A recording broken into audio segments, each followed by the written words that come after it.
वंदे मातरम। मैं विनोद कुमार शुक्ला, अड्डा पर आपका स्वागत है। कई दौर के बातचीत के बाद अब इस बात पर सहमति बनती हुई दिख रही है कि झारखंड सरकार 3 परीक्षाओं को कैंसिल कर सकती है, उस पर विचार कर रही है। पहला जो है वो 14th JPSC एग्ज़ाम, उसके अलावा JPSC बैकलॉग 2023 और JPSC बैकलॉग 2025। अब ये बात जो छात्र नेता वार्ता में हैं उन्होंने दी, लेकिन छात्रों की जो मांग है, जो दूसरी प्रमुख मांग है कि CBI इंक्वायरी में ये पूरा मामला जाना चाहिए। अब CBI इंक्वायरी में मामला जाने तक डेडलॉक बना रहेगा, लेकिन ये जो पूरा का पूरा मामला है छात्रों का है, और जो चर्चाएं हैं लगातार हो चुकी हैं कि इसमें जो विपक्ष के नेता कोई नहीं पहुंच रहे हैं, और चाहे वो CJP के नेता हों, चाहे कांग्रेस के नेता हों, चाहे अन्य किसी दल के नेता हों, वो नहीं पहुंच रहे हैं इस पूरे मामले में। छात्र अपनी लड़ाई खुद लड़ रहे हैं।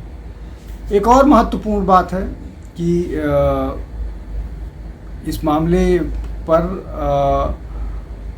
BJP के बहुत सारे नेता, यहाँ तक कि जो बाबूलाल मरांडी हैं नेता प्रतिपक्ष, वो भी बोल रहे हैं, लेकिन छात्र के इस विरोध प्रदर्शन पर अभी भगवामय होने का आरोप नहीं लगा। उसका एक बड़ा और कारण ये हो सकता है कि जो 4 लोग भूख हड़ताल पर बैठे हैं, उनमें से एक को आज ICU में भेजा गया है हालत ख़राब होने पर। उसमें एक मुस्लिम महिला लड़की है। तो ये भी आरोप लगने से बचा है, और ये भी विपक्ष जो है वो आरोप नहीं लगा पा रहा है। अब इस पूरे मामले में लगातार जो बात हो रही है, चाहे राहुल गांधी की वो छात्रों के साथ संवाद कर रहे हैं घूम घूम करके, कोटा के बाद का वो परसों प्रयागराज में थे। प्रयागराज में हालांकि जो उनकी उम्मीद थी, उस उम्मीद के हिसाब से सारे प्रयासों के बावजूद भीड़ नहीं जमा हो पाई, और लगभग 25-26 हज़ार के आसपास ही भीड़ इकट्ठा हो पाई। जबकि जो काली प्रसाद इंटर कॉलेज, एक KP इंटर कॉलेज है, वो मैदान ऐसा है कि वहाँ 2 लाख की भीड़ जमा कर, मतलब भीड़ अगर आ जाएगी तो पता नहीं लगेगा। मैं उसकी एक सिस्टर संस्था का विद्यार्थी रहा हूँ, 4 साल पढ़ा हूँ वहाँ। तो वहाँ क्या स्थिति, मतलब वहाँ उस KP कॉलेज के मैदान में 2 बड़े क्रिकेट के ग्राउंड बन सकते हैं। उसका साइज़ इस तरह का है। खैर, वो महत्वपूर्ण नहीं है, लेकिन वहाँ पर भीड़ नहीं आई। और ये बात मैं अपने एक जो पुराना वीडियो है कल का, उसमें बता चुका हूँ। इसके अलावा मेरी बात पर शायद ना वो हो पाए, लेकिन भीड़ से अलग शशि थरूर का कहना है कि जो एक नेता का कनेक्ट होता है, वो राहुल गांधी स्थापित करने में असफल हुए, नहीं कामयाब हुए। तो अगर इतनी सारी कवायद हो रही है, इतना सारा आरोप, गाली गलौज, बहुत सारी चीज़ें हो रही हैं, उसके बाद भी आप जो जेनजी है उसको, जिसको आप कह रहे हो, जो आपका टारगेट है, कह नहीं रहे हो, ये वास्तविकता है कि वो 40 करोड़ के आसपास जनसंख्या है उनकी, और वो अगला वोटर है, 29 का वोटर है। उसके साथ अगर आप संवाद स्थापित करने की कोशिश कर रहे हो और संवाद स्थापित नहीं हो रहा है, तो ये असफलता है। अब तो बहुत सारे लोग तंज कसने लगे हैं कि युवाओं का प्रतिनिधित्व करने वाले राहुल गांधी अगले 3 साल में सीनियर सिटीजन की कैटेगरी में आ जाएंगे।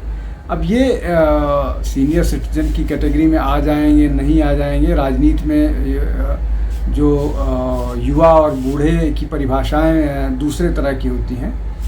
आदमी राजनीति में मरते दम तक बूढ़ा नहीं होता है, और राहुल गांधी को अभी भी युवा नेता माना जाता है। खैर, उनके साथ के लोग, बहुत सारे लोग अगर सरकारी नौकरी में होते तो वीआरएस ले लिए होते, और बहुत सारे लोग तो 2-3 साल में रिटायरमेंट के कगार पर होते। खैर, अब मसला ये है कि झारखंड की सरकार, चाहे विरोध प्रदर्शन, बढ़ते विरोध प्रदर्शन को मान लीजिए या बढ़ती आलोचनाओं को मान लीजिए, या इस बात को लेकर के चर्चा होना कि पूरा का पूरा जो मामला है वो एक तरफा जा रहा है, और जो लोग दिल्ली के आंदोलन को, जो सीजेपी के आंदोलन को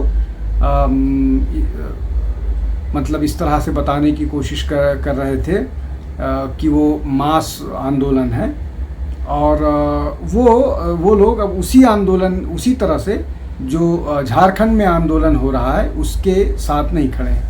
अब इसमें एक और बहुत सारी बात है। सीधे तौर पर जिस तरह की बात अभिजीत दीपके या सौरभ दास कर रहे हैं, उससे स्पष्ट है कि वो एक एजेंडा के तहत समाजवादी आम आदमी पार्टी के एजेंट के तौर पर काम कर रहे हैं, और भारतीय जनता पार्टी का जो एक विरोधी खेमा है उस पर कर रहे हैं। अब इस तरह की चीज़ें जब अंदर डिस्कशन में आ रही हैं, तो ये जो सीजेपी के नेता लोग हैं, ये उन्हीं लोगों को जो संस्थापक थे या जिन्होंने पूरा जंतर मंतर का आंदोलन संगठित किया, चलाया, उनको ही धीरे धीरे व्हाट्सएप ग्रुप से और धीरे धीरे संगठन से बाहर करने में लग गई है। अब ये एक बड़ा प्रश्न है वहाँ। तो एक तरफ तो एक सुनियोजित योजना के तहत किया गया काम, और दूसरी तरफ जो है छात्रों का आंदोलन, और छात्रों ने अपनी बात लगभग मनवा ली है, और लगता है कि सीबीआई पर भी देर सवेर झारखंड की जो सरकार है वो मान जाएगी। लेकिन महत्वपूर्ण बात यह है कि एक तरफ जेन्युइन छात्र की सफलता है, दूसरी तरफ एजेंडा वाली बात है। और जेन्युइन छात्र जहाँ पर हैं वो बहुत स्पष्ट तौर पर नज़र आ रहा है किस तरह से उनके समर्थन में जो पॉलिटिकल जो एक एनार्की वाला जो राजनीतिक वो है, वो उनके साथ नहीं खड़ा है। और अच्छा ही है कि उनके साथ नहीं खड़ा है। जिस तरह से वो बोरा वहाँ गई थी या और बाकी लोग जो हैं, उनका वहाँ स्वागत नहीं किया जा रहा है। यहाँ तक कि सौरभ जो द्विवेदी हैं लल्लन टॉप वाले और अभी इंडिया टुडे के उसके साथ है, उनका वो भी अपना एजेंडा वहाँ फैलाने की कोशिश की, लेकिन वो चला नहीं।